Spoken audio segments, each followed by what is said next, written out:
Hello student, this is आकाश शर्मा और maths में आपका टॉपिक चलेगा संख्याओं के साथ खेलना।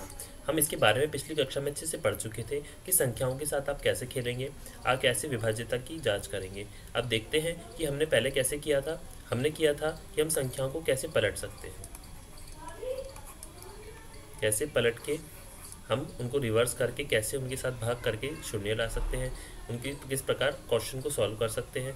फिर हमने देखा कि हम ए बी संख्या ले लेंगे, ए बी सी करके कोई भी डिजिट ले लेंगे और नीचे संख्याओं को हम उनको बराबर लाएंगे। तो क्या चीज़ हमें इसमें गुणा करनी पड़ेगी, क्या उससे भाग करनी पड़ेगी, ये पिछली कक्षा में अच्छे से हमने सीखा। तो आज की कक्षा में हम सीखेंगे जो हम विभाज्यता करते हैं उसकी हम जाँच किस प्रकार करेंगे और हमने कैसे उस क्वेश्चन को हमें सॉल्व करना है।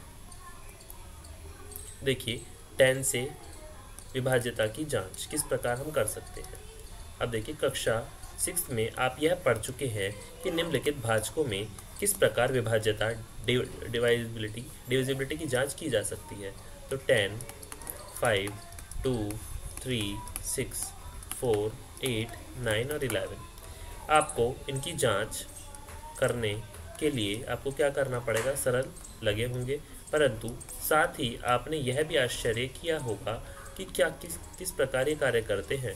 अब हम इस अध्याय में इनके क्यों वाले पहलू पर चर्चा करेंगे कि क्यों और किस प्रकार कार्य करेंगे, किस प्रकार इजीली किसी क्वेश्चन को सॉल्व किया जा सकता है, किस प्रकार हमें पता चल सकता है कि कौन सा अक्षर किस संख्या से विभाज्य होगा, आसानी से पता लग जाता है और उससे हम अपने क्वेश्चन को जल्दी से जल्दी कर पाते हैं और उस हमने जो अभ्यास प्रश्न करे हैं उनको आसानी से कैसे सॉल्व कर पाएंगे ये भी हम सीख पाते हैं।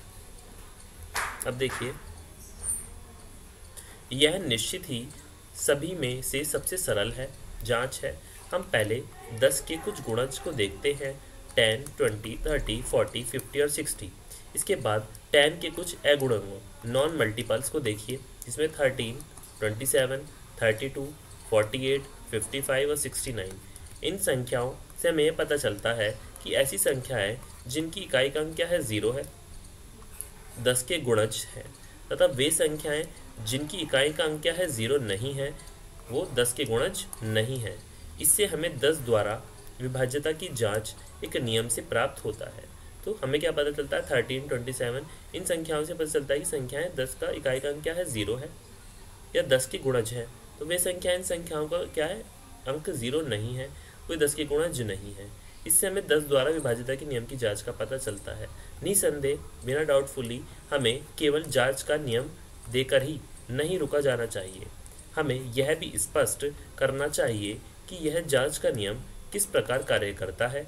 ऐसा करना कठिन नहीं है, हमें केवल स्थानीय मान प्लेस वैल्यू, कौन सी चीज़ देखनी है, प्लेस वैल्यू के नियम को याद रखना है और उससे बेस क्वेश्चंस को हमको करते जाना है। तो हमारा इस प्रकार ये आंसर आ जाएगा। अब देखिए, कोई संख्या CBA लीजिए। अब निम्नलिखित की संख्या का संक्षिप्त रूप क्या है आपका, +100C + 10B + A। यहाँ A इकाई का अंक है, B दहाई का अंक है, C सैकड़े का अंक है इत्यादि। यहाँ 3 बिंदु ये दर्शाते हैं कि C के बाएं और अंक हो सकते हैं, क्योंकि 10, 100 10 से विभाज्य हैं, इसलिए 10B 100C भी 10 से विभाज्य होंगे। जहाँ यह संख्या A का प्रश्न है, यदि दी हुई संख्याएं 10 से विभाज्य हैं तो A को भी 10 से विभाज्य होना चाहिए। यह तभी संभव है जब A = 0 है। अतः कोई संख्या 10 से विभाज्य होती है यदि उसका इकाई का अंक क्या है, के स्थान पर क्या आता है, 0 है। तो 10 से विभाज्य जब होगी जब उसकी इकाई के स्थान पर क्या होगा, 0 होगा। ये बात आपकी क्लियरिटी से समझ में आ गई। अब 5 से विभाज्यता का क्या नियम है ये पढ़ेंगे। अब 5 के गुणजों को देखिए, 5, 10, 15, 20, 25, 30, 35, 40, 45 और 50। हम देखते हैं कि इकाई के अंक 5 और 0 एक संख्या छोड़कर आ रहे हैं तथा इनके अतिरिक्त इकाई के स्थान पर कोई अंक नहीं आ रहा है। अतः हमें 5 से विभाज्यता का नियम प्राप्त होता है। यदि किसी संख्या की इकाई का अंक 5 या 0 है तो वह संख्या 5 से विभाज्य होती है। आइए इस नियम को हम स्पष्ट करते हैं और देखते हैं कि किसी संख्या CBA को इस प्रकार लिखा जा सकता है जैसे 100C plus 10B plus A। चूँकि 10 100 10 से विभाज्य है, इसलिए 10B 100B भी 10 से विभाज्य होंगे तथा यही बाद में 5 से भी विभाज्य होंगे, क्योंकि 10 क्या है आपका 5 × 2। जहाँ एक तक संख्या A का प्रश्न है, यदि संख्या 5 से विभाज्य है, किससे 5 से विभाज्य है, तो इसे भी 5 से विभाज्य होना चाहिए। अतः A को या तो 0 या 5 होना चाहिए।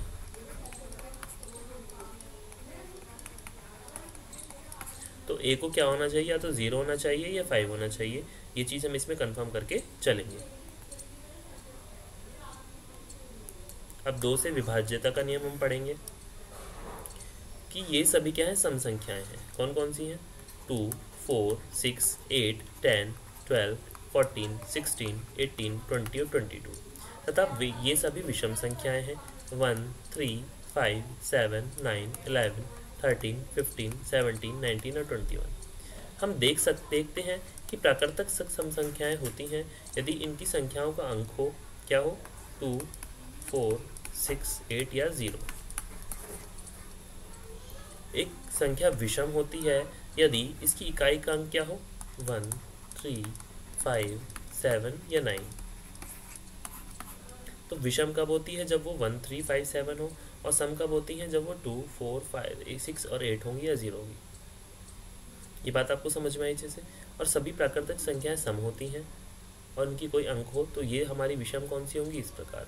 तो प्राकृतिक संख्या तो हमारी होती है 1 से, नेचुरल नंबर 1 2 3 4 5 तक, जिनको हम गिना जा सके, जिनकी संख्याओं को हम गिन सकते हैं, प्राकृतिक संख्याएं कहलाती हैं। इसमें भी आपकी ऑड और इवन संख्याएं आती हैं, सम और विषम संख्याएं। अब नेक्स्ट देखिए, कक्षा 6 में सीखे गए 2 को विभाज्यता की जांच के नियम को याद रखिए। इस नियम से आप इस प्रकार है कि यदि किसी संख्या की इकाई का अंक क्या है, 0 है, या तो 2 है, 4 है, 6 है या 8 है, तो हम क्या करेंगे, इसमें 2 से विभाज्य करेंगे, तो हमारा क्या आएगा, सारी संख्या आपकी इससे कट जाएंगी। इसके लिए स्पष्टीकरण इस प्रकार है, किसी भी संख्या CBA को हम क्या करेंगे, plus 100C 10B plus A के रूप में लिखा जा सकता है। इसके पहले दो पक्ष 100C और 10B संख्या 2 से विभाज्य है, क्योंकि 100 और 10 संख्या 2 से विभाज्य है। जहाँ तक A का प्रश्न है, यदि दी हुई संख्या 2 से विभाज्य है तो इसे भी 2 से विभाज्य होना चाहिए। यह तभी संभव है तब जब A = 0, 4, 6, 8 या 8 हो। तो ये तब चीज़ कब संभव होगी, जब संख्याओं में क्या हो, 0 हो, 2 हो, 6 हो या 8 हो। ये चीज़ें जब आपकी संभव हो पाएंगी और आप इसके 2 के विभाज्यता के नियम से आपका 2 से ही चीज़ें कट पाएंगी और इसके रिलेटेड आप क्वेश्चंस को कर पाएंगे। कि आपसे क्वेश्चंस में आ सकता है कौन सा 5 से विभाज्य है, कौन सा 2 से विभाज्य है, कौन सा 10 से विभाज्य है। तो हमें संख्याएं वो सीखनी है जो हमारी 2 से विभाज्य होंगी। अब देखिए 9 और 3 से विभाज्यता का नियम तो किस प्रकार होता है। अब तक यह ज्ञात किए गए कि विभाज्यता की जांच के लिए 3 नियमों का ध्यानपूर्वक देखिए, जो कि 10, 5 और 2 के विभाज्यता की जांच के लिए ज्ञेय थे। हम क्या करेंगे, इसके लिए एक समान बात कर रहे देख सकते हैं। इनमें दी गई संख्या केवल इकाई के अंक का ही प्रयोग किया गया है, अतः अन्य संख्याओं में इन पर कोई प्रभाव नहीं पड़ता।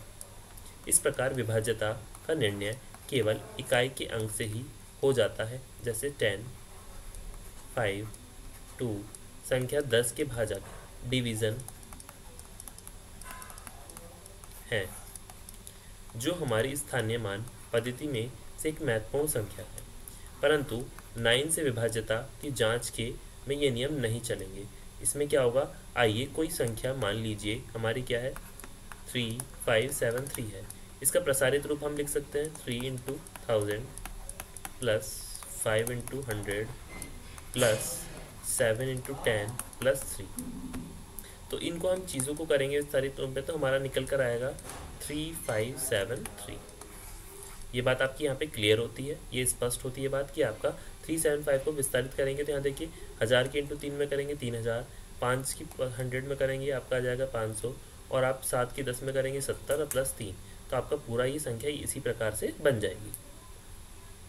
अब देखिए इसे इस प्रकार भी लिख सकते हैं, 9 99 प्लस 1 5 99 प्लस 1 7 9 प्लस 1 प्लस 3।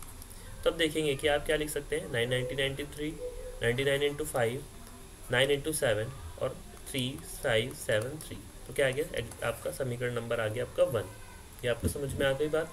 अब देखिए हम देखते हैं कि संख्या 9 या 3 से सभी विभाज्य होंगी यदि 3 5 7 3 संख्या 9 से या 3 से विभाज्य हो।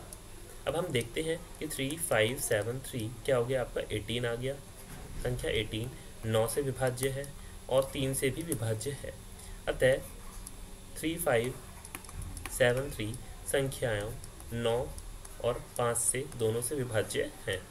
आइए हम संख्या 3 5 7 6 पर विचार करें और ऊपर की गई तरह हम प्राप्त करते हैं क्या, हमने इनको भी विस्तारित रूप दे देंगे। 3 into 1000 plus 5 into 100 plus 7 into 10 plus 6। और या फिर हम इस प्रकार लिख सकते हैं 3 into 999 plus 5 into 99 plus 7 into 9 plus 3 plus 7 5 plus 6। हम इनको दोनों तरीके से यहाँ पर प्रेजेंट कर सकते हैं और इनको अच्छे से लिख सकते हैं। अब देखिए क्योंकि 5 3 5 7 6 इजिकल टू 21 9 से विभाज्य नहीं है परंतु 3 से विभाज्य है, इसलिए आपको 35 76 संख्या 9 से विभाज्य नहीं है परंतु यह 3 से विभाज्य है। अतः नंबर 1 क्या है, एक संख्या n संख्या 9 से विभाज्य होती है यदि इसके अंकों का योग क्या है 9 से विभाज्य हो, अन्यथा वह 9 से विभाज्य नहीं होती है। सेकंड क्या है, एक संख्या n संख्या 3 से विभाज्य होती है यदि इसके अंकों का योग क्या है 3 से विभाज्य हो, अन्यथा संख्या 3 से विभाज्य नहीं होती है। ये बात भी आपको समझ में आ गई। अगर 9 से विभाज्य होगी तो इनके अंकों का योग 9 से विभाज्य होगा और 9 से विभाज्य नहीं होगी, और संख्या n 3 से विभाज्य होती है तो इसके अंकों का योग 3 से विभाज्य हो, अन्यथा 3 से विभाज्य नहीं होगी। तो आपका क्या हो गया, CBA 100C 10B A 99C 99B A B C। तो हमारा क्या 3 और 9 से विभाज्य है, ये पूरी संख्या लिख ली। 9 11C plus B A B C और आपका आ गया 9 या 3 की विभाज्यता सभी संभव है जब A into B into C क्या आ जाए आपका 9 या 3 से विभाज्य हो। तो इस प्रकार आपका क्या आ जाएगा कि विभाज्यता तभी संभव है जब आपकी तीनों संख्याएं क्या है 9 से हो या 3 से विभाज्य हो, तभी आपका क्या बन जाएगा, विभाज्यता का नियम क्लियर हो पाएगा। अब देखिए नोट्स आपको क्या दिए गए हैं। नंबर 1, संख्याओं को व्यापक रूप में लिखा जा सकता है। इस प्रकार 2 अंकों की संख्या AB को AB 10A प्लस B लिखा जा सकता है। सेकेंडली क्या है आपका, संख्याओं के व्यापक रूप पहेलियों या संख्या खेलों को हल करने की सहायक होते हैं। थर्ड क्या है, संख्याओं की 10 5 2 9 या 3 द्वारा विभाज्यता की तर्क संगतता प्राप्त की जा सकती है यदि उन्हें व्यापक रूप में क्या है लिखा जाए। ये बात आपकी क्लियर हो गई। अगर संख्याओं को 10 5 और 2 और 9 या 3 द्वारा विभाज्यता की तर्कसंगतता प्रदान की जा सकती है तो उन्हें व्यापक रूप में कैसे लिखा जाए, किस प्रकार उस पर काम किया जाएगा, ये हमें इसमें देखना है। तो हमें क्या क्या चीज़ देखनी है कि हमने क्या सीखा, 2 से विभाज्यता का नियम,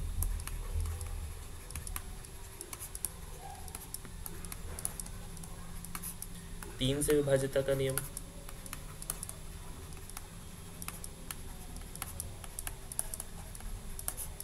नौ से विभाज्यता का नियम,